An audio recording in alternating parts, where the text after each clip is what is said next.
Sebelum nonton jangan lupa tekan tombol like-nya, biar Mimin tambah semangat uploadnya, dan juga jangan lupa intip keranjang jualan Mimin siapa tahu ada yang tertarik. Selamat menonton. Hampir setiap hari Farel datang usai pulang kerja. Di tangannya selalu ada oleh-oleh yang membuat Neva bahagia. Kami jarang bicara, tapi diam-diam aku sering memerhatikannya yang asik bermain bersama Neva. Seperti hari Minggu ini, dia datang membawakan makanan untuk Neva. Gadis kecil itu senang sekali. Dia mengajak Farel dan juga aku menikmati makanan itu di rumah-rumahannya. Sikap manisnya pada Neva membuatku terharu. Tapi aku tahu tidak mudah bagi seseorang yang pernah gagal sepertiku mencari pria lain. Aku tak mau berharap terlalu tinggi, cukup membiarkan semua berjalan mengalir apa adanya. Papa, celoteh Neva sembari mengambil satu sendok nasi dan disuapkan pada mulut Farel.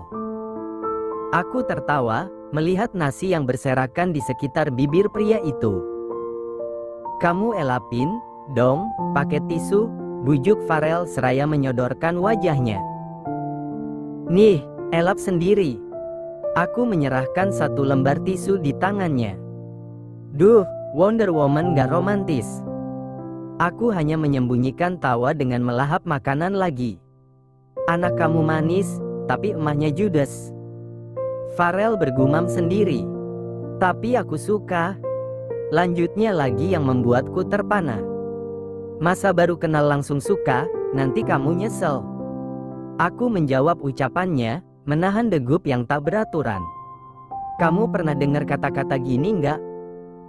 Cinta itu bukan hanya datang lewat lamanya waktu mengenal, tetapi cinta yang saat memandang matanya hati kamu bilang yakin untuk hidup bersamanya, kata Farel seraya menatap mataku dalam. Aku menggeleng. Enggak, kalimat dari mana? Tuh, baru dengar. Sama aku juga baru dengar. Astaga, dia aneh.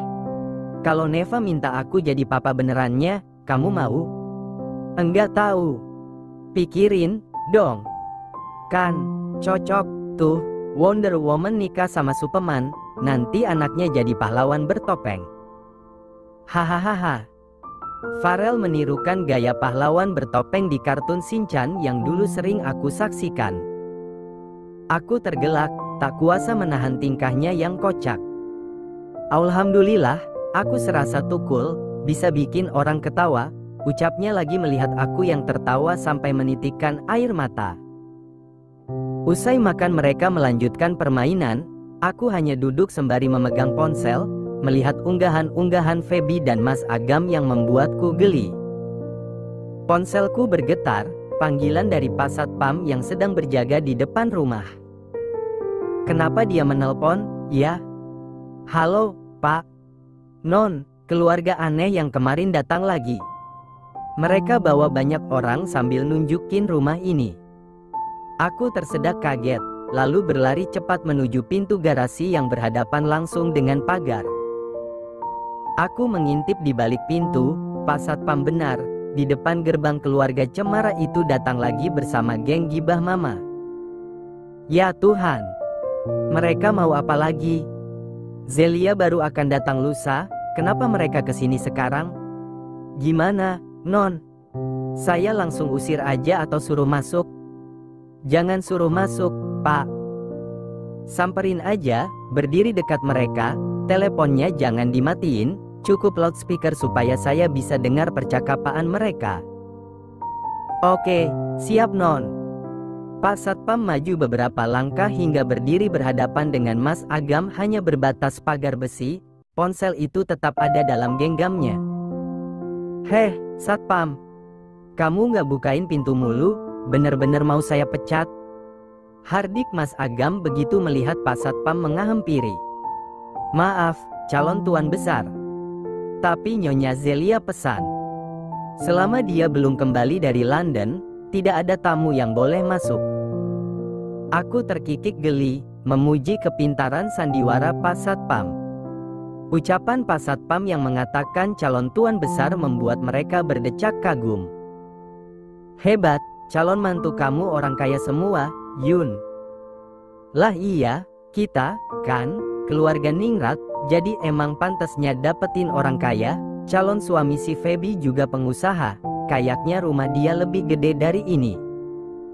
Mereka sederajatlah sama kita, sama-sama orang terpandang.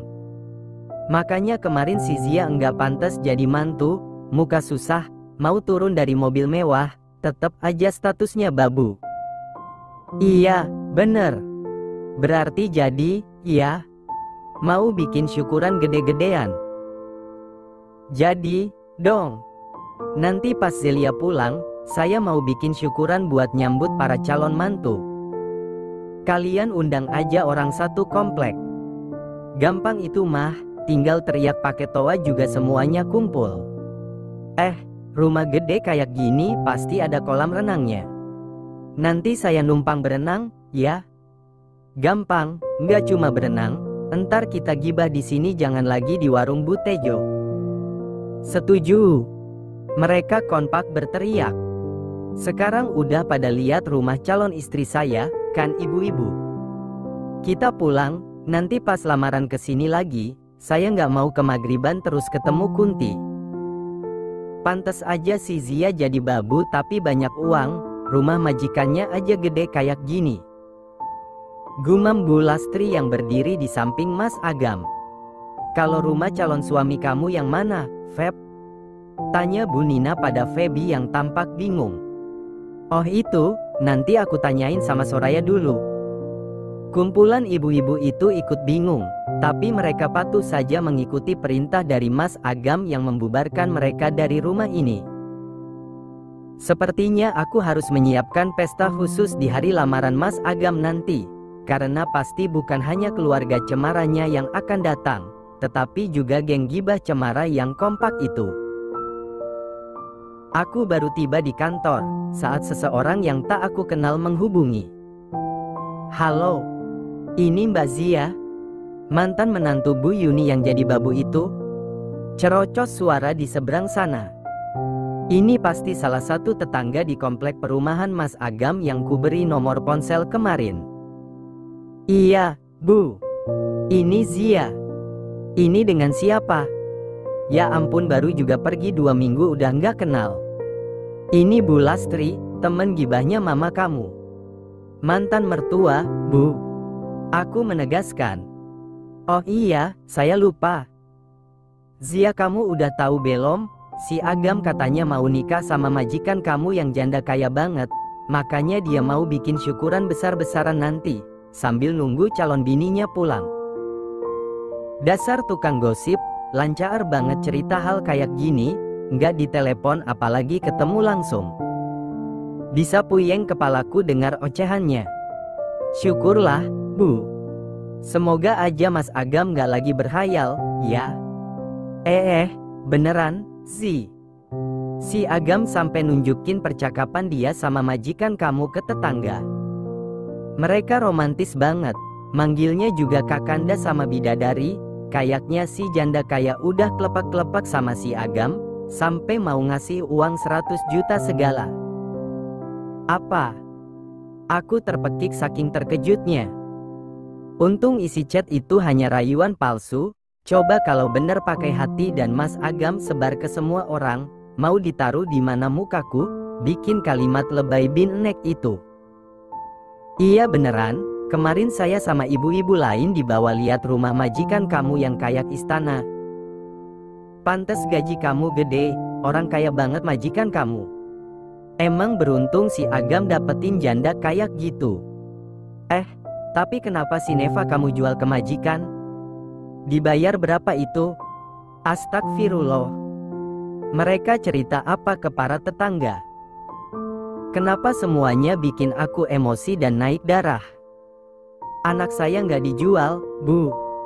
Neva hanya mendapat perlakuan yang baik di sana. Syukurlah, jangan kamu jual, mending suruh majikan kamu biayain aja. Ngomong-ngomong, kamu udah punya calon suami belum, Zi? Saya baru cerai 2 minggu, Bu. Belum mikirin nikah lagi. Jangan kalah sama si Feby, dia udah punya calon. Katanya pengusaha ekspor-impor, orangnya ganteng, ada fotonya juga. Namanya apa? Farel. Aku menepuk kening, mengusap dada, ikut prihatin akan nasib Super Farel yang juga masuk dalam top hot news geng gibah warung Bu Tejo. Doakan saja saya ya, Bu. Demi menjaga keanggunan, aku harus sabar menghadapi ini. Sabar, Zi. Nanti kamu saya doain nikah lagi sama satpam, tukang bangunan atau tukang kebun, apa aja lah yang penting bisa kerja. Bener, kan, Zi? Iya, Bu. Makasih. Aku sengaja memanjangkan ucapan. Iya sama-sama. Lagian kamu juga yang aneh, udah punya PNS malah dilepas. Padahal tahan aja, Zi. Kapan lagi Babu bisa nikah sama PNS? Harga diri kamu jadi orang kampung sampai keangkat, kan? Aku mulai gerah dengan pembicaraan ini. Bu, maaf saya sibuk. Jadi sebenarnya ada apa, ya? Ya ampun, kamu baru jadi babu aja sok sibuk, apalagi jadi bos. Ngomong-ngomong, ini HP siapa, Zi? HP saya lah, Bu. Masa iya HP tetangga? Kamu punya HP? Beneran ini HP kamu? Kirain ini bukan nomor HP kamu, soalnya Bu Yuni bilang kamu enggak punya HP. Yang kemarin dibawa itu HP colongan. Bener gitu, Zia? Astaga. Mantan mertuaku memang ajaib. Ya udah, sekarang ibu telepon saya cuma mau tanya ini HP siapa? Bukan. Saya mau minta kerjaan sama kamu. Katanya kamu ngasih kerjaan sama tetangga di sini. Oh iya, ada. Langsung bawa aja lamarannya ke kantor saya ya, Bu. Nanti alamatnya saya kasih. Kantor? Bukannya kamu babu? Ibu mau ngelamar kerja atau mau cari tahu kerjaan saya? Ih, Zia, sombong banget, cuma nanya gitu doang sewot. Apa kamu kerjanya babu kantoran? Ibu kapan mau kesini? Takut saya sedang keluar. Aku mengalihkan pembicaraan. Sekarang. Kamu jangan kemana-mana, kita mau ke sana sekarang. Cepetan ya kirim alamatnya. Kita. Tut. Tut. Tut. Pertanyaanku tak dijawab, kepala ini masih berputar mengartikan kata kita, dan mendadak diliputi rasa cemas. Menjelang siang, Yuli mengetuk pintu ruanganku, wajahnya tampak kaget, bingung dan campur aduk. Kamu kenapa, Yul? Lihat cowok ganteng? Tanyaku heran. Kamu ngapain ngundang satu RT datang ke kantor, sih? Suruh demo? Dahiku mengernyit bingung. Satu RT? Iya. Di depan ada banyak ibu-ibu datang ke sini, katanya disuruh sama babu yang namanya Zia buat melamar pekerjaan. CS kita sampai bingung, di kantor ini, kan gak ada babu yang namanya Zia. Aku menenggelamkan kepala dalam tumpukan kertas di atas meja. Mereka ajaib, bukan cuma keluarga Cemara yang bikin aku pusing tapi juga para geng Cemara. Kamu mau suruh mereka semua masuk ke sini? Tanya Yuli lagi. Aku menggeleng. Enggak, biar aku aja yang ke depan. Aku melangkah gontai berjalan menuju lobi. Di luar dugaan jika Bu Lastri akan mengajak komplotannya ke kantor ini. Bukankah kemarin dia cuma bilang mau mencarikan pekerjaan untuk suaminya yang sudah lama menganggur? Mereka pasti bakal bikin malu aku. Duh, nyesel jadinya ngasih alamat kantor. Yuli benar, 10 orang yang berisi geng gibah Bu Tejo datang ke tempat ini ditambah 1 orang laki-laki yang aku kenal sebagai suami Bu Lastri. Debak, yang mau melamar kerja 1 orang, yang nganternya 1 geng. Setelah aku amati satu persatu orang yang datang, mama atau mantan mertuaku ternyata nggak ikut, aku bisa sedikit bernapas lega. Maaf, Bu. Menunggu lama. Jadi siapa yang mau melamar kerja? Mereka semua tertegun menatapku, melirik dari ujung kaki sampai ujung rambut. Tak puas hanya menatap, mereka pun mendekat, memeriksa pakaian mahal yang aku kenakan, cincin di tangan juga sepatu yang sedang aku pakai. "Zia, ini kamu beneran Zia?" tanya Bu Nina, sahabat mama yang paling kental kayak krimer. "Iya, Bu. Saya Zia. Ibu apa kabar? Kamu ngebabu tapi bajunya bagus banget. Ini seragam babu kantoran. Terus ini cincin kamu nyolong dari siapa?" "Kalau saya nyolong saya nggak akan ada di sini, tapi di penjara, Bu." "Iya juga, sih. Tapi, masa iya babu bisa keren gini penampilannya?" "Oke, sekarang siapa yang mau melamar kerja? Tolong satu orang aja yang mau melamar ikut ke ruangan saya di atas. Ini suami saya yang mau ngelamar kerja, Zi. Nanti bajunya keren kayak kamu juga nggak? Saya lihat CE-nya dulu. Gaya kamu kayak bos, Zi. Tapi pantes, padahal kamu cuma babu." "Ih, kamu itu bikin bingung orang, Zi. Nggak usah dipikirin, Bu. Penampilan asli saya emang begini. Jadi kamu itu sebenarnya babu atau apa? Seumur-umur saya baru lihat ada babu yang keren kayak kamu." Aku tersenyum sedikit membuat mereka pusing rasanya tidak berdosa. "Saya, babu yang merangkap jadi CEO. Kok bisa?" tanya mereka serempak. Aku tak menjawab pertanyaan mereka, karena lebih dulu meminta seorang satpam menghentikan kericuhan yang akan mereka buat. Suami Bu Lastri aku terima bekerja sebagai salah satu staf melihat kualifikasi yang bapak ini punya. Aku percaya dia mampu. PHK yang membuatnya tak bekerja adalah PHK massal karena perusahaan itu sudah gulung tikar. Pria itu sangat bahagia. Dia berulang kali mengucapkan terima kasih padaku. "Kalau tahu siapa kamu, Agam pasti nyesel udah menceraikan kamu," kata Pak Dian suami Bu Lastri di akhir wawancara kami. "Nanti dia akan tahu, Pak. Tapi jangan dari mulut Bapak, dari mulut saya aja." "Siap, Bu. Saya akan jaga rahasia ini dari mulut istri. Sekali lagi terima kasih sudah mau menerima saya bekerja di perusahaan ini." Aku tersenyum lega dan menyadari cacing di perut yang sudah meronta meminta makan. Aku dan Yuli turun hendak makan siang di sebuah resto dekat kantor. Namun, langkahku terhenti begitu melihat kumpulan geng gibah masih ada di sini, duduk bergerombol di tempat parkir. Kecuali Bu Lastri yang sepertinya dibawa pulang oleh Pak Dian. Mereka mau ngapain lagi? Kenapa belum pada pulang? Melihatku yang berdiri tertegun, mereka melambaikan tangannya lalu berlari menghampiriku. Apa Pak Dian mengatakan sesuatu yang membuat mereka penasaran hingga rela berdiri menerjang panas mentari demi menunggu aku keluar? Farel datang dari arah berlawanan, penampilannya lebih santai, tidak dengan jas yang membuatnya makin gagah. Dia tersenyum melihat aku yang tengah berdiri di depan pintu masuk. Dengan gaya bak pangeran, dia menyerahkan sebuket bunga untukku. "Hei, Wonder Woman, Super Farel datang mau ngajak makan siang," ujar Farel sembari menyerahkan sebuket bunga yang dia genggam.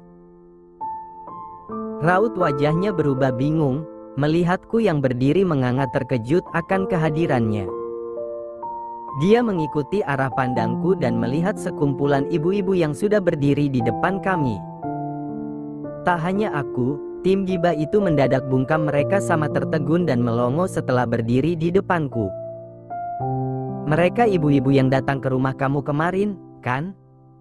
tanya Farel yang tidak aku sangka juga mengetahui kedatangan mereka. Aku mengangguk.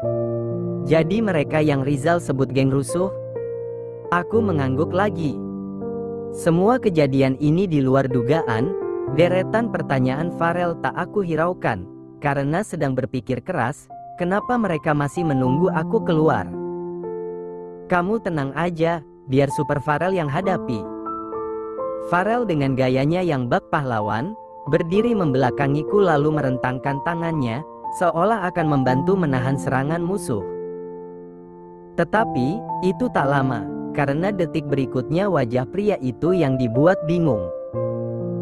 Sepertinya mereka lupa akan bertanya apa padaku, karena kedatangan Farel membuat mereka ricuh dan salah seorang dari mereka berseru, "Ini, kan, calon suaminya Feby?"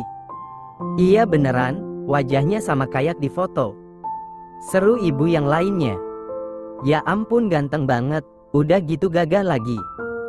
Beneran pinter si Feby milih calon laki. Nama kamu Farel, kan?" Mereka menyerbu Farel dengan pertanyaan yang sama. Pria itu tampak kaget, raut wajahnya terkejut tapi juga mengangguk. "Tuh, bener, ini calon suami Feby. Namanya sama. Orangnya beneran ganteng, tapi kok enggak kayak orang kaya? Biasanya orang kaya kan pakai jas." Iya, bajunya biasa, apa dia udah bangkrut? Tapi kenapa si Feby mau, ya? Wajahnya ganteng, Bu. Si Feby, kan, seleranya tinggi, nggak level sama wajah standar. Farel menoleh ke arahku, sorot matanya meminta penjelasan atas apa yang terjadi dengannya saat ini. "Kenapa mereka jadi nyerang aku, Zi?" ujar Farel setengah berbisik. "Kamu Super Farel, kan? Aku serahkan mereka di tanganmu, ya. Ingat slogan The Power of Makemake, jadi berhati-hatilah." "Zia, kamu kenal mas ganteng ini?" Aku mengangguk. "Kenal, Bu." Sembari terkikik geli lalu menepuk bahu pria itu memberinya kesabaran. "Tapi mas ganteng beneran orang kaya, kan? Bukan babu juga? Kok kenal sama Zia? Biasanya kalau babu itu temenannya sama babu juga." Giliran mereka bertanya pada Farel. "Jangan-jangan dia tukang bunga? Itu buktinya ngasih bunga sama si Zia. Mas ganteng beneran tukang bunga? Bukan pengusaha ekspor-impor?" Farel tak menjawab, wajahnya mendadak pucat. Bahkan seorang Super Farel pun kalah jika berhadapan dengan geng gibah ini. "Ya ampun, si Feby nipu kita. Wajahnya beneran ganteng, tapi cuma tukang bunga," keluh mereka bersamaan dan aku tak sanggup lagi menahan gelak tawa. Aku melirik Super Farel yang tengah kebingungan. Gara-gara kejadian ini, aku mendapat rencana bagus yang bisa melibatkannya di hari lamaran nanti.